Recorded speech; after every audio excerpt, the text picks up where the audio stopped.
I just asked myself that question in my head. I'm Yeah. going to use that with all my leaders. I'm going to use it at my session this week and next week Oh, and the wicked. next week.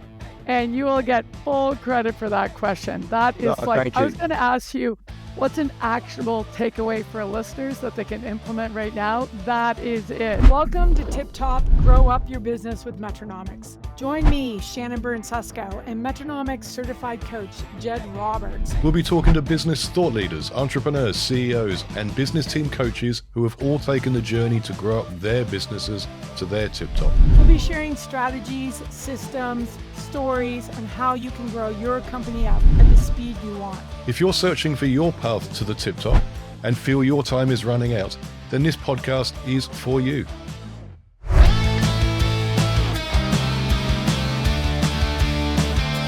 Welcome everyone back to Tip Top Grow Your Business with Metronomics. I'm super excited today to share with the leaders and the listeners and CEOs and coaches one of my favorite authors, thought leaders, speakers, James King. And I got to tell a little story about James. I was introduced to James' work, his book, Accelerating Excellence, about a year and a half ago. I picked up the book. You know, I think everyone knows I love reading books. I pick up the book. I start reading it. I can't put it down. So I don't know, James, if you know this. I can't put it down. I read the whole thing. I then, finish it. I think I reach out to you, and then I start reading the book again. And I was reaching out to you because I wanted you to come and join us at our Tip Top Annual Growth Summit in Whistler, which you graciously came. You were one of the top speakers. I think people could have listened to you all day, and I'm really, really excited to have you here today to talk to you one-on-one about your experience, which is fantastic, from, academics to actually, in there doing it with multiple different companies, trading, technology, investment management, leading those. But also what really connected with me is just your connection back to sport. Everyone knows everything I know about business I learned in sport. And so that was super appealing. I know you advise multiple athletes and teams, NFL, NBA, Premier League, Olympic gold medalists, world champions. I can go on. And then you also have this really strong strategic background in the military, which is just, mind-boggling to me, knowing that I've met you and spent some time with you. So welcome. Thank you for being here. Shannon, thank you. And you know what, that sincerely means the world to me coming from you, because likewise, reading your book, I was just like, Metronomics, where has this been all my life in terms of that systematic methodology? I just absolutely love everything about it. And coming over to Whistler was incredible. I think I sort of mentioned at the time, I don't think there's ever been so much growth mindset assembled under one roof. And that's what I absolutely love about you, your team, and all the individuals you work with. I had the privilege to sort of meet over there and to, I guess, to share some stuff with today. Yeah, I know. And so I was super excited about today. And I sort of approached this many different ways when I was preparing for this, but I thought, okay, well, let's start. I gave a little bit of your background, but I really want you to start. And, you're entrepreneur, you've got, academic background in this, you've been super successful. I want you to tell us what inspired you to sort of take the route that you are right now, which is really impacting leaders and thinking about their own excellence and speeding up that excellence. What inspired you to take that on? Oh, well, yeah, what a question. And I think fundamentally for me, it comes down to the fact that one of my highest values is to leave things better than I joined. And that includes planet Earth, right? And I think one of the things there is, and I think that's been an ethos of every great sports team, military unit, company I've had the privilege to work in and around as well. It's leave, when you join this team, everyone comes in with the attitude that we leave it better than we joined, whether that's, however that might be, whether it's a 2-year stint or a 30-year stint. And doing some reflection with a mutual friend, Brett, actually, like, one of the things that became very clear to me is that, well, the reality is I need leverage, right? And leaders have a disproportionate impact on the rest of the team. And there was another key moment that made that shift. And it was during a period of time I was with the military, and I had an opportunity to sort of bypass doing some of the, I guess, movie version stuff that was associated with the role I was in, due to some academic expertise I'd had, and sort of fast tracking into like a performance strategy role. And I was a bit nervous about doing it. And one of my friends at the time, or peers, said to me, "You're going to have way more impact in this unit working with the leaders here than you are doing something on the ground with us." And that was like, wow. And I was like, actually, yeah, that, and that's for me is what I love. And I think the third thing, selfishly as well, Shannon, is like, leaders are all in. They haven't got an option. So therefore, I know I'm not wasting my time as well. I really love working with people that are like you. And I don't mean failure's not an option, but I mean throwing everything we've got at this is not an option. And it's the best petri dish. And I love that because, you know, the title of your book, Accelerating Excellence, like you had me on the title. So how do you speed that up, right? No matter what you're doing, how do you speed that up? So why do you think accelerating excellence today is so critical for leaders? Well, I think fundamentally, everything comes down to speed. So the way I would define accelerating is to increase in rate, amount, or extent. And the reality is that there's the areas I work in, there's risk involved, and it's competitive. On you got to score more goals in the competition, and because same in a military context, and effectively, when you look at skill, whether that's the skill managing a company, bringing a product to market, managing a soccer team or an elite military unit, fundamentally, you're looking to deploy skills to solve problems. And skills typically break down under speed. So teams that typically win are the teams that can operate at the most fundamental level. One of my other favorite sort of quotes I love to talk about is this: excellence is not about doing extraordinary things. It's about doing ordinary things extraordinarily well. And if you could do the absolutely fundamentals, like with speed, at higher rate, amount, and extent than the competition, you will obliterate the enemy. And for me, that's what it's all about. The absolute foundationals where we maximize leverage and we do so at an intense level. And the oppositions will always break down due to this. The game's moving too fast. We can't iterate as quick as our rivals, or in a military unit, we can't keep up with the intensity of these guys coming at us, and you get victory. You know, there's so many teams out there either playing on the field or they're playing in the office. You know, what are the most common roadblocks that you see that organizations are facing when they're actually, like, everybody wants to be excellent? You know, they're striving for excellence, but what are the most common roadblocks, and what, in your experience, how can leaders address them? What a question. I think number one comes back for me that the most important thing in performance, full stop, which is concordance. So your team's concordance with the goals that you're asking them to pursue on your behalf. Because they understand them, they get them. Yeah, and the fundamentally, when I strip things back, what I'm looking at, whether it's an organization I'm leading or I'm working with someone, it's right. We need to understand what are the demands that are going to be imposed on the individuals that we lead and we're responsible for, because our job's to set them up for success. So we need to comprehensively examine and understand the physical, psychological, and technical demands that are going to be required to meet our expectations, which should be high. Once we understand them, we need to, and this is, I love your term, A players, and then we need to, because that's what to me defines an A player. An A player is someone who has the capacity in terms of the psychological, physical, and technical abilities to meet the demands imposed on them. Because if they have the capacity, then they'll meet the demands, and we hit our expectations. Everyone's happy. And I think the two areas of focus there, of course, are, well, how do we identify these A players and bring them into the organization?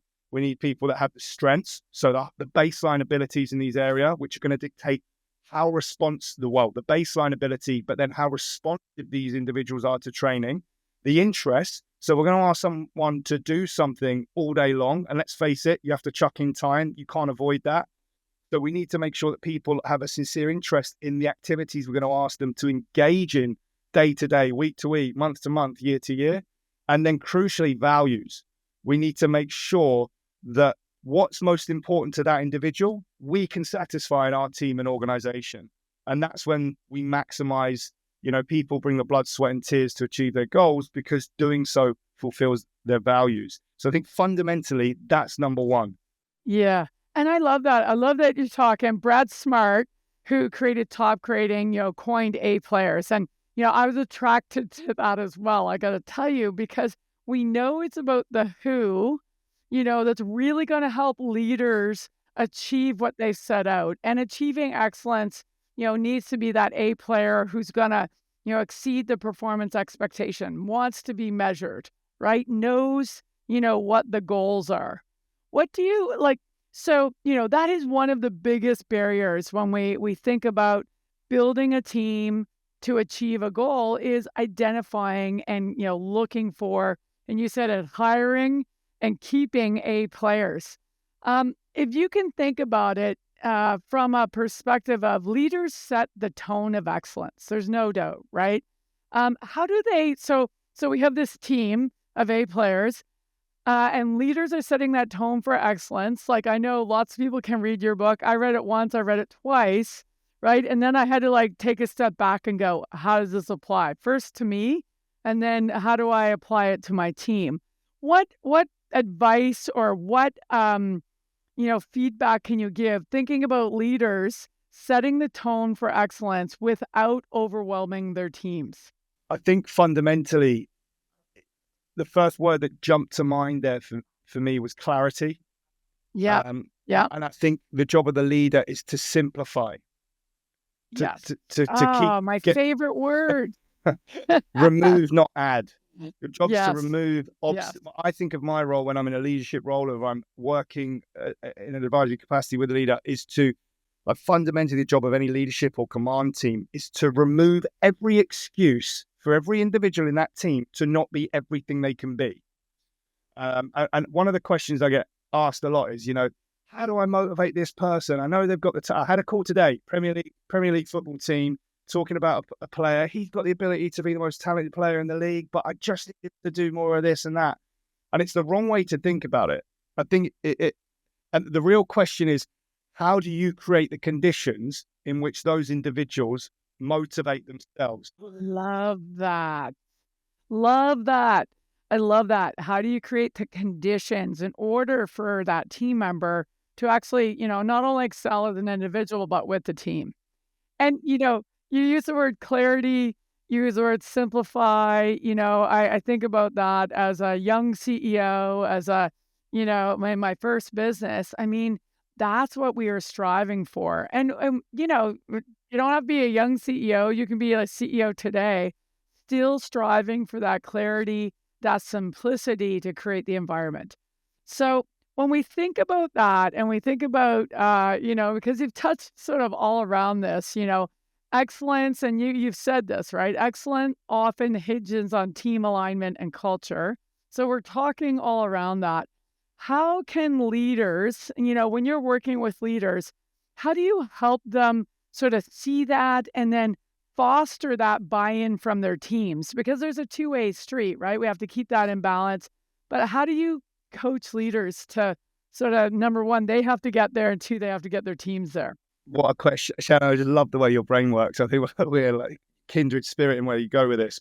I think, so the way I look at that is, and then this links to one of the other primary roles of a leader for me, but that's to establish, and I would often use the term modeling excellence, or ask that question, what does excellence look like for our organization? When we are absolutely at our best, whether that was for a split second, or hopefully a few months or a period of time, what was unique about those moments, specifically in terms of the behaviors? And I use the terms of winning behaviors.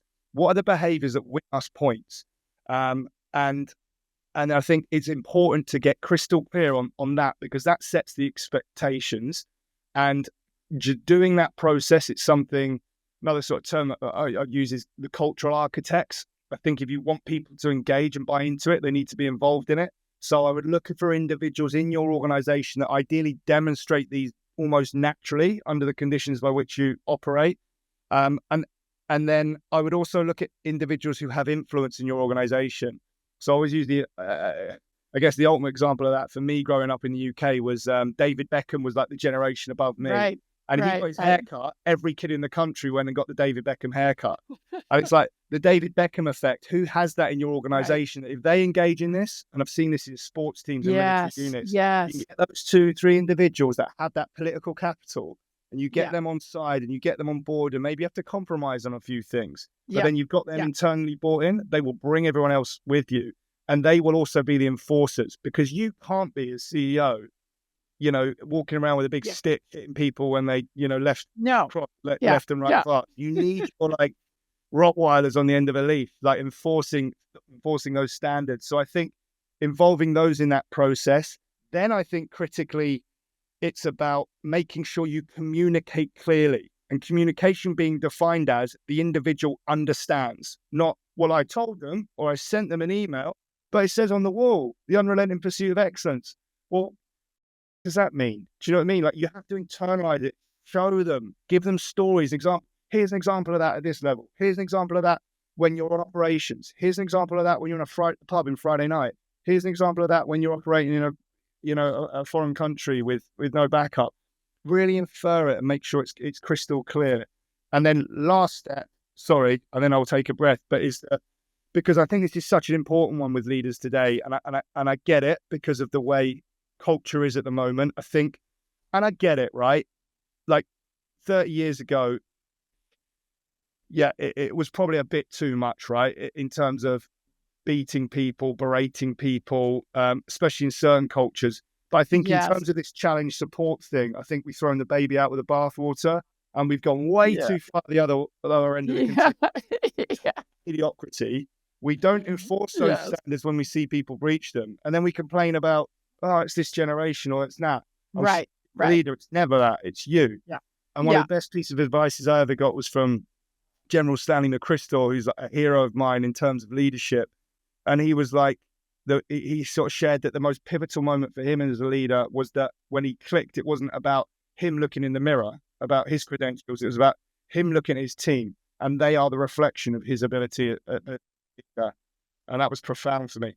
And so I love that last point, and it's so critical for the audience, our listeners, our high growth leaders, coaches, because the number one barrier to win, grow a company, achieve your goals, the number one barrier is leadership.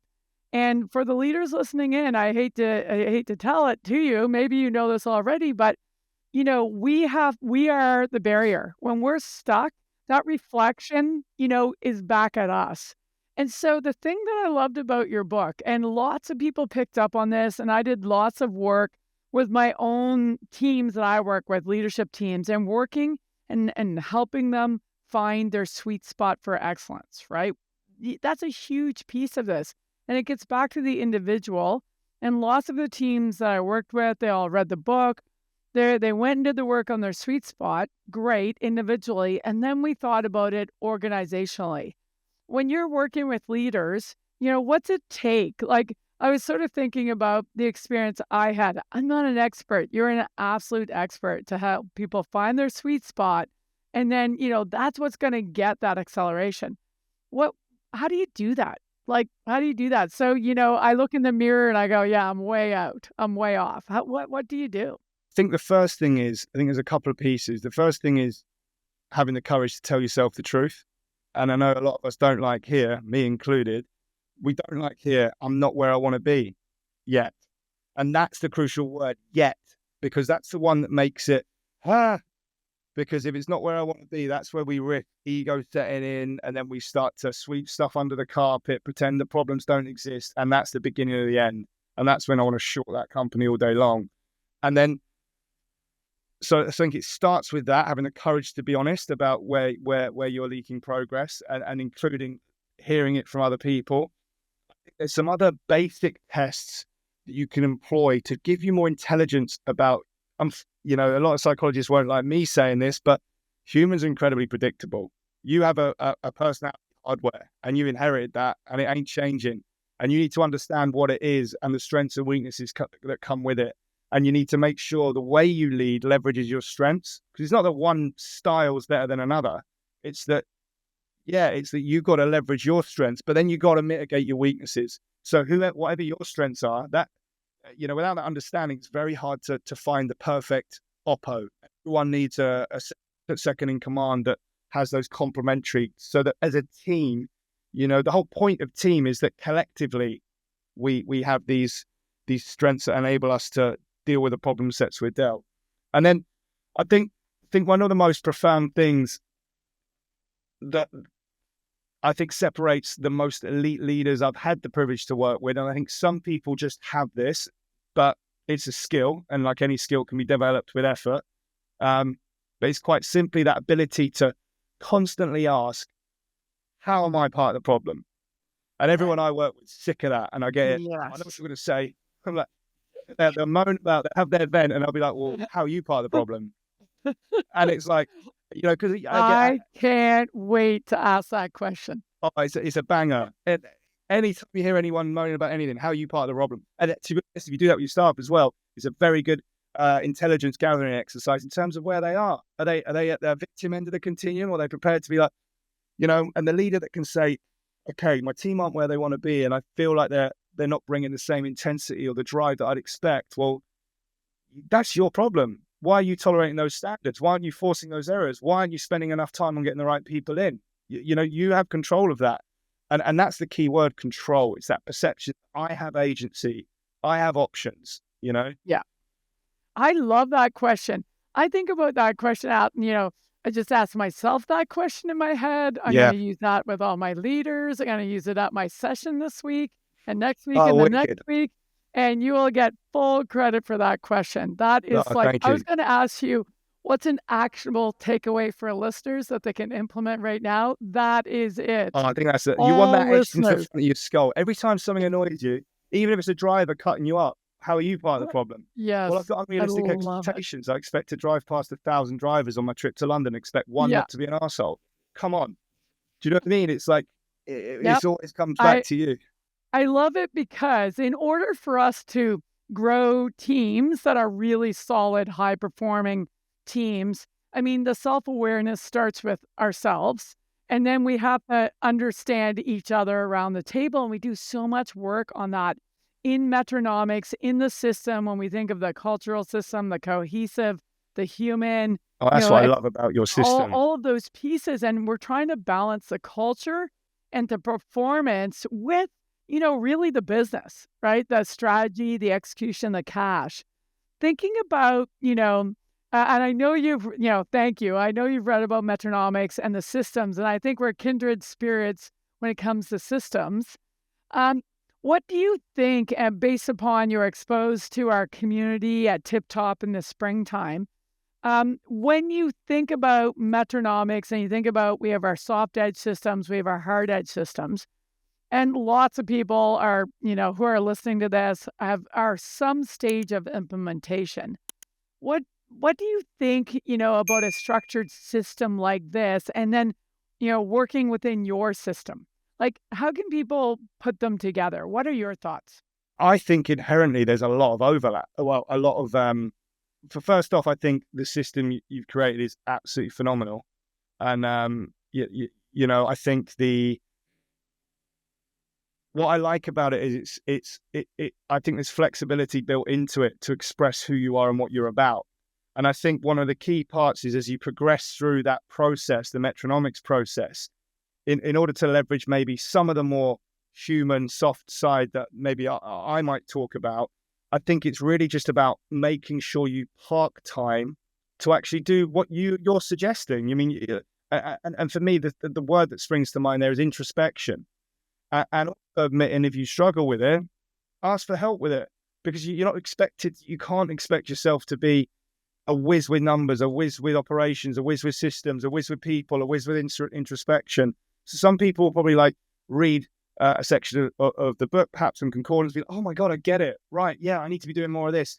Other people might struggle a bit with that.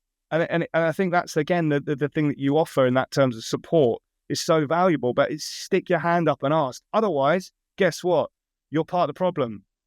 And I really think, maybe that was an unfair question to ask, but the reason I asked it is because, we see lots of systems out there, and, your system, your framework, the way it comes in and the time we have within Metronomics allows us, the discipline for the retrospection, the discipline for getting the feedback, the discipline for, driving our self-awareness. And I think, one of the things around, working the sweet spot and then going from there. And I know that's so important, and why so many leaders were attracted to it from, that group that heard you speak live in Whistler was like, I think all my leaders that were there, and I had all my clients there, all the coaches had their clients there, like they left to go do that work, right? They left to go do that work. They were so curious about it. And lots of teams within the system, but lots of leaders actually challenged if they were in the right functional role out of doing that work. And some have moved to find their sweet spot within the organization with like low ego, no ego. Incredible. They just want to find the place that, it's going to bring them joy, and they have an opportunity to grow, which I think is, the coolest thing about, the 3 hags sets the score, right? What's the goal? What's the outcome? And then, finding who we are on the team. It keeps you honest, right? Because it's like, that's the right, we're going there. And it's like, do you, again, back to the bait, then right back to the fundamentals I talked about at the beginning of this call. Like, okay, do you have in terms of the psychological, technical demands, where can you meet the capacity? Where can't you? So this might be an unfair question, but I gotta ask it anyway. So, and I don't know how you do this, but I'm sure you're gonna have a great answer for this, because I'm sort of throwing some zingers in here. So, like in your world, how can leaders effectively measure their progress towards excellence in a way that keeps the momentum going? I think fundamentally, even your sweet spot, it's something that you zero in on, and it's a skill you develop, that intuition about when you're on and off course. And by being it all starts with that, psychological immune system kicking in, by becoming aware that, oh, right, there's this thing that exists and I need to get in it. In terms of how you measure progress, in terms of your adherence to the principles of excellence, I think I talk a lot about individual development planning. So for me, we talked about a question earlier was, when you're at your best, what's unique about those moments? It's about uncovering, well, what are the conditions under which you're at your absolute best? And then but then marrying that up with, in order to hit that 3 hag, who do you need to become? Because you can outsource some of it, but you can't outsource all of it. And it might be with the numbers, say the numbers are on there. The numbers have to be on there. And that's what I love about your system. It's comprehensive. And that's what I think one of the best things about your system is. It's not just, because most of the ones or coaching programs I've seen are very one-dimensional. And I love that it's like, because we know that excellence is never about one thing in isolation. It's about getting all these things right. So I think, but the key thing is, right, well, the numbers have to be on there, but maybe you don't have to be a 9 out of 10 there, but you have to be a 6. And where are you now? A 4. Okay, what does a 5 look like? Well, I suppose if I was a 5, I'd be doing this. I'd probably be checking it at least a bit more regularly. And I might even get a session with someone who is an expert once a month to go through that. And, we elicit these tangible outcomes, and that's you to creating this almost internal syllabus. And then we move towards that. And then there's accountability. Okay, 3 months from now, where are you now? Oh, yeah, I'm a 6. Okay, cool. Where do we proportionally focus effort? And I love that. And it's interesting to, as I took my clients who were introduced to the concept, the framework, the system, and then we had the Metronomics system running in that company, watching them individually go through the awareness of it, then, sort of just calling it whether they're in the right role or not. But in this particular organization, they had the scorecards in place. And the scorecard says, here's the purpose of the role. Here's the measure of success. here's the accountabilities, here are the competencies to be successful, and then, of course, the core values. And it was really interesting. That's why I wanted to ask you that question and how you thought about it, to see if there was something missing that naturally happened to, as I walk team members through this within the Metronomics framework. It was almost hand in hand. And I think that's why I was so attracted to your framework, your thinking. Yeah, it's almost like a function on the scorecard, isn't it? And I think it should be dribbling, right? Like, what we don't want is these gutless pieces of paper that people write, oh, here's my goals. Yeah, I need to do this. But no. It's got to come from you. It's your goal. You set it. And that's why, like with that individual development planning, everything's driven by the leader. I'm just there to hold up the mirror. Well, what do you need to be the person you want to be here? Well, I just need to be doing this. Well, okay, you need to be doing it. To what extent, right? If Roger Federer's a 9 out of 10, 10 out of 10 for the first serve, where do you need to be? Well, I need to be at least an 8. Okay, fine. Well, where are you now? Well, I'm a 6. Okay, well, what does an 8 do a 6 doesn't? Well, they do this, this, and this. Right, let's do that then. Do you know what I mean? And they put a plan in place. Yeah, and I love that breakdown. And I think, one of the things that as we were, having the discussions with the different teams, the different leaders, my curiosity from your experience is, what's the key to making excellence last? You work with lots of teams, lots of successful teams. There are, our ups and downs along our winning streaks. What's the key? What do you think the key is to making excellence last? Again, what a question. Fundamentally, the most simple answer is sticking to the principles, sticking to the process. And this is one of the biggest challenges I see. The second, like my role ultimately is whether the individuals or organizations I work with, whether that's in sport or in trading, investing, is to get to number one, but then crucially, and stay there. Because that's one of the hardest things to do. Because there's a whole host of human biases that set in when we reach number one that make it really hard to sustain it. There's the illusion of continuity. We think that tomorrow's going to be pretty much like today, and today things are good, right? That makes people comfortable. And when you're comfortable, you are dangerous. You're in a dangerous place. You're there. Second, someone's comfortable, they're there for the taking. The second one that comes up for me is that illusion of personal control. So like, well, because the second you reach number one or you hit your goals, everyone will say, oh, I knew you could do it. The media will say you're amazing. I work with a couple of athletes in my portfolio, one in the world, and you see it. They get number one and the media now love them. And it's just like, oh, it makes you vomit.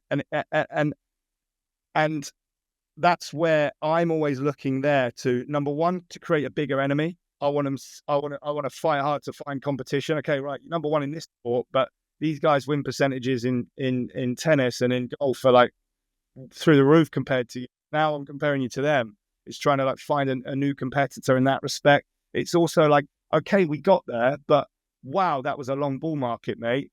Wow, you were lucky with a couple of trades. Wow, if that one had gone wrong, you wouldn't have forget first. You'd probably been down back into the sort of 50th percentile. Like there was an element of randomness and luck there, and we need to be conscious of that because, so I almost want to spin the data to create threat. I want something terrifying to run away from and something exciting to move towards as well for individuals in those. Well, I love that. I love that answer to, the making excellence last is looking for that. I don't want to put words in your mouth, but what I came back thinking about is looking for that next mountain, that next crisis, right? What's the next crisis that I got to be better to solve, right? The next goal, and it has to be meaningful. Again, it has to come from the team, and there has to be, and it's spending the time to not be like, oh yeah, let's tick box a goal. No. Really, what are we doing here? And one of my favorite examples in business is sport, is Lego. When the new CEO came in, his whole thing was like, well, okay, yeah, guys, we're doing great, but we're not a toy company. We're competing for children's attention, and Apple, Pixar, they're smashing us. Oh shit! And that led to the sort of thinking that generated Lego movies and things like this, and took the company through the roof. And in sport, we had a very successful period in Britain with our cycling team. I think over multiple Olympics and five back-to-back Tour de France victories. And it was that to Dave Brailsford, who I'm privileged to have worked with, it was that exactly that, like, shit, we need to fight hard, fight to find competition here. And it's like, right, well, look, All Blacks win percentages 82, we're at 60. This is our new competition. And, the athletes fancied that, they're hard-headed, A-type people that, and they look up to it's trying to do it in an intelligent way that really internally mobilizes the individuals you're there to lead again. You've got to give them a cause to fight for. Otherwise, they won't fight. Right. And you know what? It's what I was looking for in my first company. And that's where the three head came from, is my own coach, athletic coach, gave us a cause to fight for that was 3 years out. I don't know if a lot of people know that. And so we did the exact same thing in business, drew the line in the sand, made our own, Olympics, business Olympics, and said, this is the cause we're fighting for. Now, I have two more questions for you that I could talk to you all day, by the way, you know that. What's one surprising or counterintuitive insight that you've uncovered in your work that you think leaders often miss? The truth is, if Roger Federer needs a coach and Tiger Woods needs a coach and, Rafael Nadal needs a coach, then you do too. And I include myself in that. Yeah, me too. Me too. I include myself too. You get to the top. Wow. And I think so many people think, wow, again, it's the classic, it links to the bias we talk about. Well, I'm the leader now, it's on me. Some people perceive it as weak. Well, no, I'm the leader. Some people are just arrogant and egotistical. But you have blind spots, and it is impossible to expect yourself to adhere to all these things without some form of external support and challenge. You need a size 11 boot here and there from someone that can give it to you in a private context, that's not in the nuclear environment. And at the same time, you need someone that when you do hit those walls is there to be like, look, this is par for the course. No leaders get to avoid this. Suck it up and let's get on with it. It's fine. You're supposed to feel like this because you care. You should feel gutted. You should feel low. That would be a problem if you didn't. It's a healthy psychological reaction. And I think this is one of the, especially with leaders and mental health, I think this is one of the challenges, because it's, they're very rarely mental health problems. They're challenges in leadership and often self-imposed perceptions of the demands placed on you. And it's having someone there to remind you that that's normal. No one gets to lead a successful company. And not some of the seen the leaders that I've worked with and in some of the scenarios I've been in, is unbelievable. Yeah. And it's everywhere. At first, I used to think, oh, maybe I just got unlucky there. Maybe this guy's just, wow, what a year one. Jeez. And then you realize, right, welcome to leadership, right? Welcome to the NFL sort of thing, right? It's not like, oh, boom, that one hit, then you get used to it. No, absolutely. So I actually didn't, I asked that question. I had no idea what you were going to answer, actually. And I couldn't. Well, neither did I. But that to be honest, is the truth. I feel like it's one of the biggest things that's missing from most leaders, particularly leaders. And I think about it, I think about the humble leaders that I get to work with every day who, maybe didn't start out in business with a coach. Like I started out at the first time, CEO, 26, 27, I just went to find a coach, even though they didn't exist. I went to find someone who would call themselves a coach so they would help me. But I know, I was speaking with a leader yesterday and said, I founded this business 33 years ago. It's a fantastic business. Said, about 5 years ago, started reading more, became part of some organizations that, brought some self-awareness, understand the systems. And, he was almost going like, after 28 years in business, I've now figured out that, I was an owner becoming a CEO and I actually need a coach. And I thought, it's so cool. Well, brilliant. Right? That you've got, again, that introspection, that time to reflect. And I think it's one of the biggest challenges in elite sport, actually. And I think that's why there's so many managers that, but it's not the done thing. And I think that's why so many sports teams struggle to have that safe place where they can go. And someone will tell them, ultimately, one of the most important things you can have, full stop, just not even just for performance, but for the sake of having a life, is someone that will tell you the truth. And that was a lesson that was drilled in to me by Moafak Salty, who I had the pleasure of working with at Mandara Capital, taught me so much. But you need the truth, and your team, as great as they are, there'll be people in there that will give you the truth, but there's always a conflict. When you're the tip of the spear, there's always conflict. There's a reason in the military you have a sergeant's mess, an officer's mess, and the commanding officer doesn't live on camp. It's because, people adjust their behavior to seniority. And I think that's where it's good to have I often think of like, in a way, Shannon, I think of you as, and maybe I'm similar in some ways, a bit like the Godfather, like Tom. Someone in the family, the consigliere, like part of the family, but they're not. They're going to tell you the facts, and whether you like it or not. It's got to be straight up, and we always talk about the facts. It has to be the facts, and even if you don't want to hear it, right? And, interestingly enough, and for those who are listening that have coaches, I love it. Those that are coaches, we know that we're the blind spot removers, right? That's what we do every day, is remove the blind spots so we can get there faster, so we can get to where we need. Absolutely. It's removing friction, isn't it? It's removing that bias and those obstacles to reduce friction so that it's not just faster, it's less painful. If you can take one punch to the face instead of 5, then that's better. Way better. Way better. So tell me what's next on your journey, and then maybe share with our audience and listeners how they can find your book and where they can find out more, website, LinkedIn, all of that. Yeah. Oh, cool. So in terms of the book, we can chuck a link up in show notes, but the book's called Accelerating Excellence, and you can download 6 chapters for free. And we'll maybe put up a link up to the website. We've got some podcasts where I've had some great interviews with some leaders that might be particular. Like, for instance, General Stanley, that was a fantastic one on leadership. And there's a few sports leaders that might be useful if what we're talking about has resonated.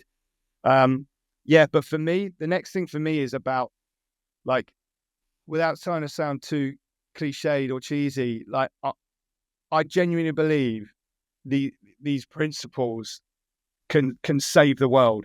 I think there's a lot of areas that need optimized at the moment, and I think a lot of the world's issues come from the fact that people aren't in their sweet spot. They don't have sincere meaning. They're not accessing the psychological firepower that exists within them, and they end up lost, apathetic, nihilistic. And I think there's a big cost to that on society. Not just, and I'm not suggesting everyone I'm far from it, that everyone should be going out aiming to win gold medals or CEO companies, but everyone should have a sincerely meaningful goal to pursue. And fundamentally, I believe that when anyone anywhere gets better at almost anything, they make the world a bit better. And I really want to democratize access to the principles in the book so they're put to work, because they're no good stuck in a book. Yeah. And I think that's what I love, and why I was so glad that you agreed to join us and join me today, because, like, sharing that and hearing your passion for your purpose and for what you've learned and sharing it back. And I think it aligns both of us quite a bit because of that. And I think for anyone listening in, thinking about excellence, it's not a one-time effort. It's a whole mindset, right? You hit the nail on the head there. It's a mindset. Step by step, right? We get better. Absolutely. It's a set of beliefs in your mind that dictate how you act and behave. And you're never going to get it perfect all the time, but it's about trying to, I often talk about win the day, right? Yeah. Get your system out. How are you going to win the day? And win the day by sticking to your principles and your standards. And if you can win more days than you lose, then, net, it might feel like you're not making much progress week to week, but year to year, you'll look back and be shocked at how much you can achieve. Right. There is the steps that you've taken. Potential in all of us. I've worked with gold medalists and CEOs of top companies, and even them, they're probably operating at 50-60% of what they got in the locker, and it's incredible. It just shows the amount of talent they've got, and how talent and effort can take you far. But when you wrap process and systems around it, it is frightening what can be achieved. Yeah. I love that. I have so many things going through my head right now. Like, the first one is I gotta reread it. I think I have to make it an annual reread. Accelerating Excellence. It's December. So I'll kind, reread Shannon. it. I love it. So thank you for being here. Like, it's just very endearing. I love your passion, your experience, sharing your wisdom so straight up. Always enjoy that. And for our listeners, thanks for being here. Until next time, keep striving for your excellence. Get after it, get it done, and thank you so much. Tip Top is brought to you by Metronomics. To find out more about Metronomics and how this proven 20-year-old system will save you time and money as you grow up your business, Visit metronomics.com. That is metronomics.com. share your thoughts on today's episode in the comments and suggest topics you'd love us to explore the next time. Also search for Metronomics in Apple Podcasts, Spotify, Google Podcasts, and anywhere else that great podcasts are found.